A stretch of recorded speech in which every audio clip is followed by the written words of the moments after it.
So, the past few years, mobile has seen some incredible games come and go throughout the platform, from PUBG to COD Mobile, from Area F2, and even the newest edition, Lost Light, which is a Tarkov mobile game, and this pretty much solidifies mobile as the copy or port central platform. And besides the Skyrim on mobile, which who knows in the future may come out, mobile's got you covered. However, that's besides the point, as this Tarkov mobile game being developed by Netease could be the new refreshing pacing games we needed on mobile. So let's dive into the details and find out if this Netease game can bring something new to the mobile platform.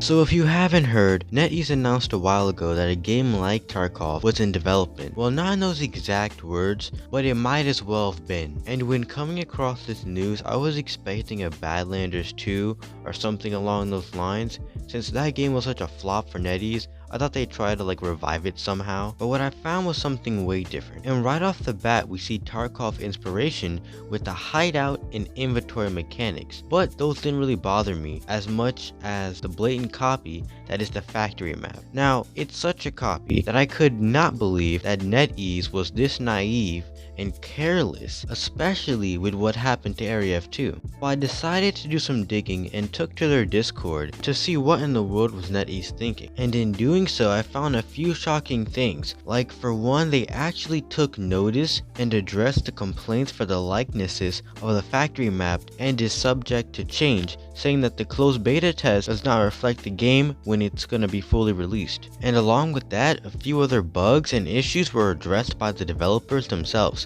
So I do appreciate the transparency between developer and community. But at the time, I was skeptical the game would be as promised in what I wanted to see from it, as the advertisement sold us a group-based open world game in which I think is a blend of Division, Rust, and Tarkov. A weird mix from the sounds of it, but when you look at what the developers are bringing, it kind of all comes together. And with things like base building, there's no doubt that factions of the community would group together to create clans. So with this newfound ecstasy for the game, I dug deeper and even started to watch some of the live streams and videos about the game, and the community seems to be as hopeful as I am for the game and its future. Now, genuinely, I was expecting Netease to go and make a Badlanders 2 with minimal changes and put in a different setting. However, it seems the game is in the clear for now, and the game even has some innovative features that I'm going to go over in this next segment.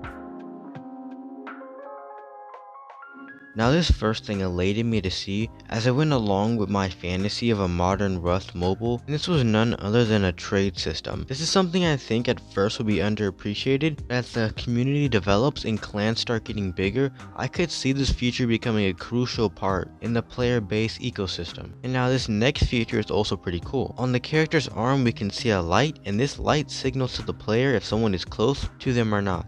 And the radius of this device is not yet clear, but I think they'll be releasing it pretty soon, or we'll be able to just find out with player testing. And it works pretty simply, with blue meaning that there's no one nearby, and red indicating that there is a player in your vicinity. Now, one problem I thought about this would be that it could encourage camping, which is inevitable in these open world games, but as the player base becomes more established, I think we'll see this tool being more helpful within raids and ambushes, opposed to camping in a bush. And last up, which I personally find to be the most helpful, is a body chart which gives you a diagnosis of where you've been hit, and other bodily injuries, which adds more realism to the game. So this could mean an unattended gun wound or a broken leg could mean a trip back to the lobby. So with the features covered, I want to cover how the developers treat the community, because it's pretty interesting.